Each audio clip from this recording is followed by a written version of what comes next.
আলহামদুলিল্লাহ, অনেকদিন পরে আজকে একটা সহজ সহজ খাবারের রান্না ভর্তা, আলু পটলের ভর্তা আপনাদেরকে দেখাবো। আমার শাহিনা হঠাৎ করে আজকে একটু ওর বাবার বাসায় গেছে বেড়াতে। সারাদিন কর্মব্যস্ততার পরে এই এসে কি করব, ঝটপট করে এই আলু পটলের ভর্তা একটু আয়োজন করেছি। সেটা আপনাদেরকে দেখাবো যে কিভাবে এটা ভর্তা করতে হয় এবং খুব সুন্দর, অল্প সময়ের মধ্যে খুব টেস্টি। আপনারা এভাবে বাসায় ভর্তা করে খেতে পারেন।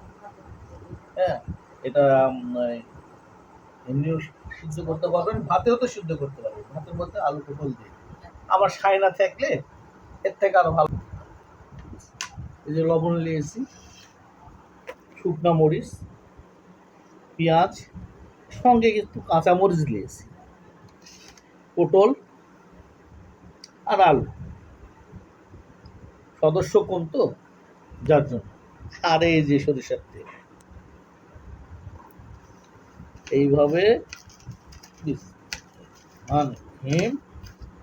মরিচটাকে ভালোভাবে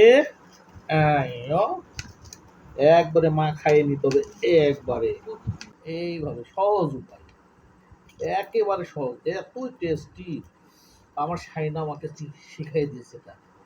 সে যখন বাপের বাসায় বাড়িতে বেড়াতে যায়, আমি এইভাবে সহজ পদ্ধতিটা শিখাই।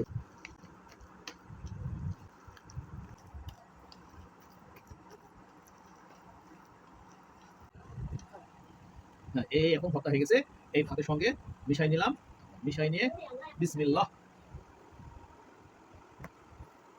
কি টেস্ট!